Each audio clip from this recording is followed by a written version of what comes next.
Bihar board गणित वर्ग 10 में आप सभी का स्वागत है।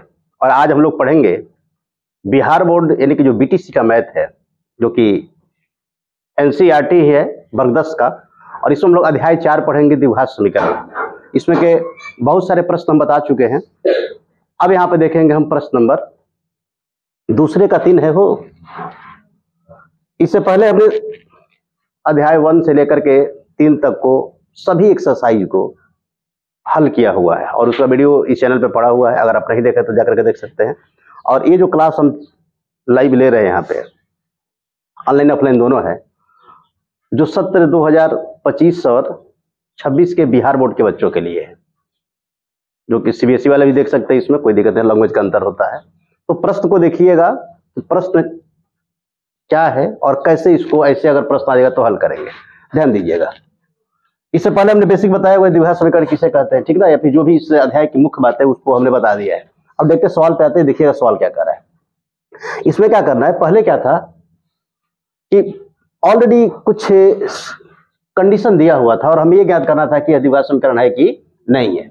यहाँ पे क्या करना है कि भाषा के रूप में प्रश्न है। पहले हम प्रश्न को पढ़ करके, भाषा को पढ़ करके क्या करेंगे, द्विघात समीकरण निकालेंगे और फिर द्विघात समीकरण का क्या करेंगे बनी, हल करेंगे। समझ रहे हो। देखिए पहला प्रश्न क्या है।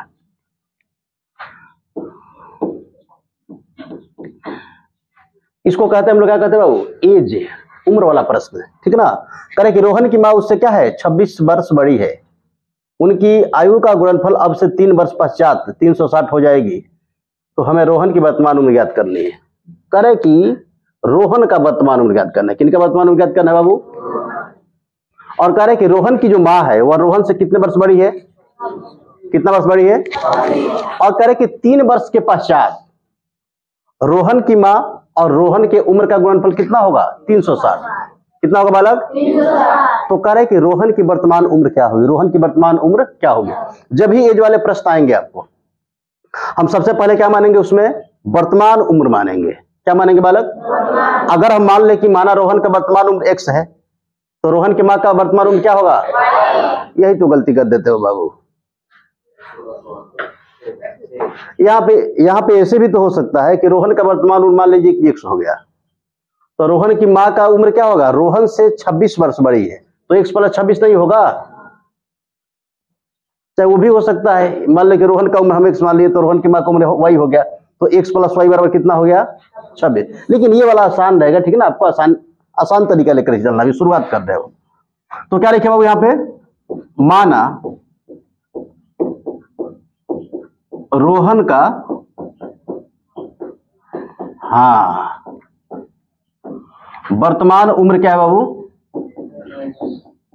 x वर्ष है। वर्तमान उम्र क्या है, कितना वर्ष बालक,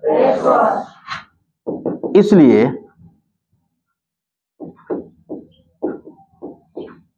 रोहन के माँ का वर्तमान उम्र बराबर क्या हो जाएगा बाबू, x + कितना, अरे जितना बड़ी है उतना बड़ी नहीं कर देंगे। कितना वर्ष बड़ी है बाबू, तो x + हो गया आपका 26। अब देखिएगा प्रश्न से, प्रश्न क्या कह रहा है। प्रश्न कह रहा है कि अब से 3 वर्ष बाद या पश्चात।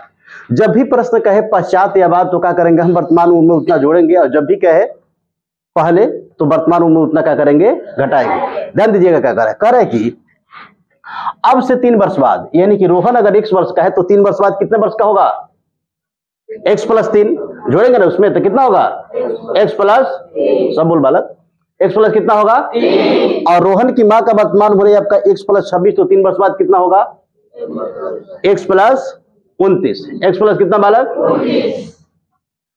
अब दोनों का गुणनफल कितना हो जाएगा, 360।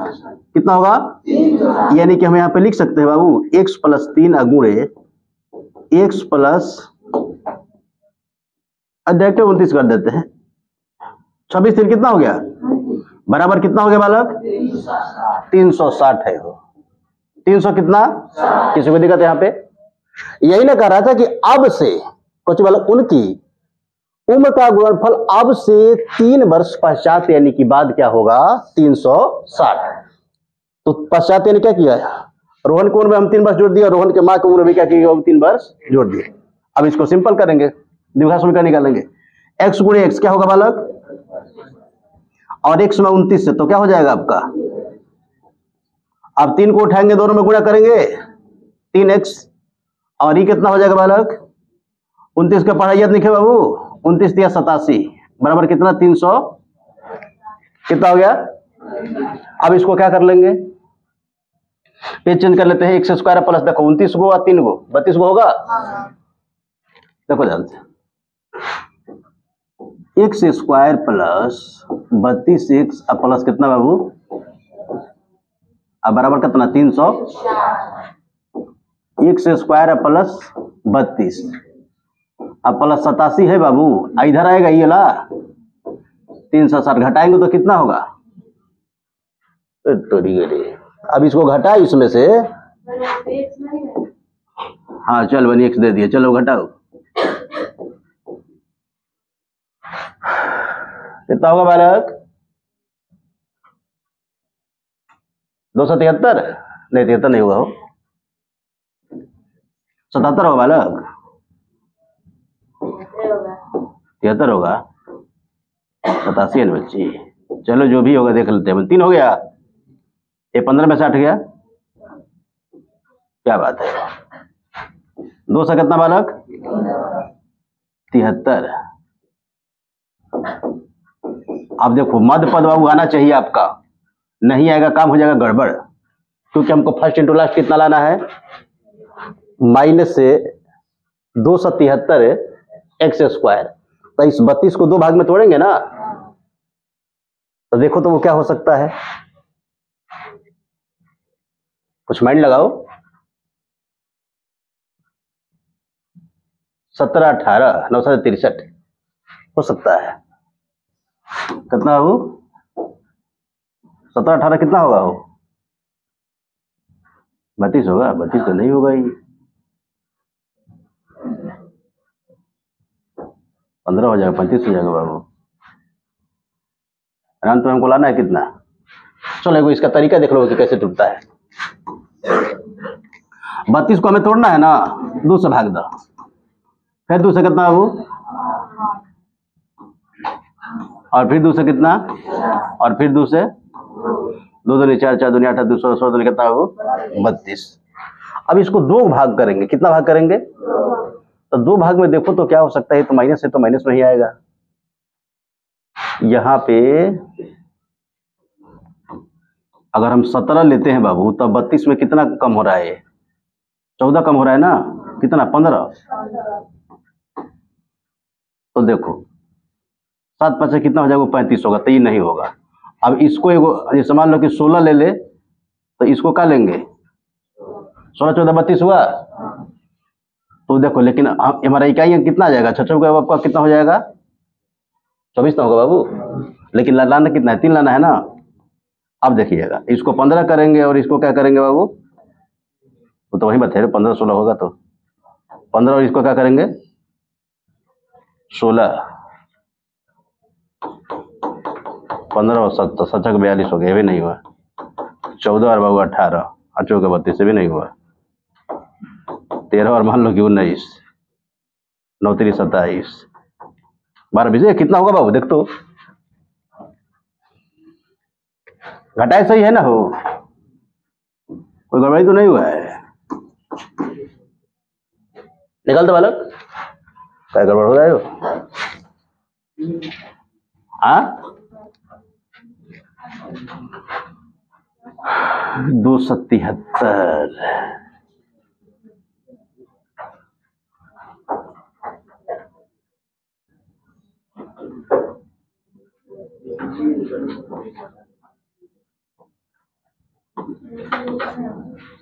ज्यादा हो जाएगा। ये इतना ही दे रहा है, तो खाली द्विघात समीकरण बदलने के लिए दे रहा है क्या? वो तो नहीं है, माने इसको निकाल लीजिएगा, ठीक है ना? यही आंसर दे रहा है, बेकार पहुंचता होता इसमें। तब कह रहे कि द्विघात निम्न को कर, निम्न स्थिति को क्या करे? द्विघात समीकरण के रूप में बदले, द्विघात समीकरण के रूप में। वही तो क्या मिस्टेक होता है। चलो तो ठीक है फिर, ठीक है ना? लेकिन इसको निकाल भी सकते हो, थोड़ा सा मिस्टेक हो रहा है, हो सकता है कि, लेकिन निकलना चाहिए हो, ट्राई कर लेना, ठीक है ना? या फिर हम बता देंगे आपको। आगे बढ़े। बोला देखे हेडिंगवा नहीं देखेगा कि क्या कह रहा था। ओ द्विघात समीकरण के रूप में निरूपित करे, बालक हल करने की बात नहीं है यहाँ पे कह रहे कि सिर्फ इसको क्या कर देना है, द्विघात समीकरण के रूप में बाबू बदल देना है। क्या कर देना है, द्विघात समीकरण के रूप में बदल देना है। चलो इसके बाद वाले प्रश्न को देखते हैं। ठीक है क्या, देखो क्या कर रहा है कि एक रेलगाड़ी 480 किलोमीटर की दूरी समान चाल से तय करती है। कितना किलोमीटर की दूरी बनी, 480 किलोमीटर की दूरी समान चाल से तय करते हैं। यदि इसकी चाल में 8 किलोमीटर प्रति घंटा कम होती तो वह उस दूरी को तय करने में 3 घंटा अधिक समय लेती, तो रेलगाड़ी की चाल ज्ञात करनी है। इस कंडीशन को क्या करना है, हमें द्विघात समीकरण के रूप में बदलना है। किस कंडीशन में बालक, द्विघात समीकरण के रूप में। देखिएगा जो भी अज्ञात है वह उसको क्या मानेंगे, x मानेंगे बालक। तो मान लें कि माना रेलगाड़ी की सामान्य चाल x किलोमीटर प्रति घंटा है। कुछ बालक माना रेलगाड़ी की सामान्य चाल क्या है बालक, 1 किलोमीटर प्रति घंटा है। ठीक है, अब देखिएगा दूरी कितना है, दूरी कितना है बालक, 480 है। तो लिखेंगे यहाँ पे 480 किलोमीटर दूरी तय करने में लगा समय बराबर। तो समय बराबर क्या होता है बालक, दूरी बटा दूरी बटा चाल ना होता है रे, समय बराबर दूरी बटा, दूरी कितना है 480 है और चाल कितना है बाबू, x है। तो यहाँ पे क्या हो जाएगा 480 और बट्टा बाबू। अब करें कि यदि जो भी उसकी चाल है उससे चाल कितना कम होता, 8 किलोमीटर प्रति घंटा। कितना कम होता बाबू, तो लिखेंगे यहाँ पे हाँ रेलगाड़ी का नया चाल बराबर कुछ बाबू, तो कह रहा कि 8 कम होता, कितना कम होता, तो जो भी चाल है उसमें हम 8 कम कर देंगे। बोला तो अब क्या लिखेंगे बाबू, लिखेंगे अब 480 किलोमीटर की दूरी तय करने में लगा समय। तो दूरी तो बाबू वही है लेकिन चाल क्या हो रहा है हमारा, बदल रहा है। तो दूरी बटा फिर क्या होगा, चाल होगा ना, यानी कितना बाबू 480 और बटा कितना x माइनस 8। अब देखिएगा प्रश्न से कुछ बालक, प्रश्न से क्या होगा। अब कह रहा है क्या, देखो ध्यान से, जब चाल को हम क्या कर रहे हैं 8 किलोमीटर प्रति घंटा कम कर दे रहे हैं ना, तो पहले की अपेक्षा समय क्या होता है, इसमें 3 घंटा अधिक लगता है। कितना घंटा अधिक लगता है बनी, यानी कि इसमें से अगर इसमें हम घटाए बाबू, इनके समय में से ये वाला समय घटा दे तो कितना का अंतर आएगा, 3 घंटे का। कितना घंटे का, तो यहां पे लिखेंगे हम 480 बट्टा x माइनस 8। अब माइनस कितना बाबू, 480 बट्टा कितना x बराबर क्या हो जाएगा आपका, इन दोनों के समय में कितने का अंतर है, पहले जो समय लगता था वो कम लगता था, और चाल कम हो गया बाबू तो स्वाभाविक है ना कि समय अधिक लगेगा। चाल घटेगा तो समय बढ़ेगा ना, तो वही बनी इसमें क्या हो रहा है 3 घंटा अधिक लग रहा है। जो चाल घटा हुआ है 8 किलोमीटर प्रति घंटा, तो 8 किलोमीटर प्रति घंटा चाल वाले जो चाल से जो 480 किलोमीटर की दूरी तय करने में समय लगता है, उसमें से जब हम क्या करेंगे 1 किलोमीटर प्रति घंटा वाले चाल से 480 किलोमीटर की दूरी तय करने में समय लगता है, घटाएंगे तो कितना आएगा, 3 आएगा। क्या आएगा बनी, अब देखिएगा इसको समीकरण के रूप में किस तरह बदलेंगे। इसको लघुत्तम लेंगे क्या हम, x माइनस 8 इंटू कितना बाबू x होगा, बोलो। तो इसमें हम क्या करेंगे x माइनस 8 से भाग देंगे तो ये कटेगा, बचेगा क्या हमारे पास x होगा, तो जो बचेगा उसी तो गुणा होगा। तो ये हो गया कितना बालक 480x, अब माइनस कितना, ध्यान दो 480 हुआ, अब 100 से भाग देंगे तो कितना बच गया, x माइनस 8 होगा। बोलिए तो x माइनस 8 से क्या करेंगे, कहने बोल रहे रे गुणा करेंगे। क्या करेंगे यहाँ पे, बराबर क्या हो जाएगा आपका, ठीक है। थोड़ा सा साइड में कर लेते हैं इसका। अब ध्यान दीजिएगा, यहीं पे निकल जाएगा। अब 480 है यहाँ पे, अब 400 माइनस 480 से x में और फिर माइनस 480 से बाबू 8 में गुणा करेंगे। तो माइनस जब 480 से गुणा कीजिएगा तो 480 x ही होगा, 8 से गुणा करोगे तो माइनस माइनस प्लस हुई बाबू। तो ये तो 0 का 0, 8 8 64 हो गया क्या, 8 चौके 32, अच्छा 38 होगा, इतना होगा। और नीचे गुणा कर दो, x गुणे x क्या हो गया आपका x स्क्वायर, अब माइनस कितना हो, अब बराबर कितना, प्लस माइनस वाला खत्म। प्लस माइनस क्या हो गया बनी, ध्यान दो।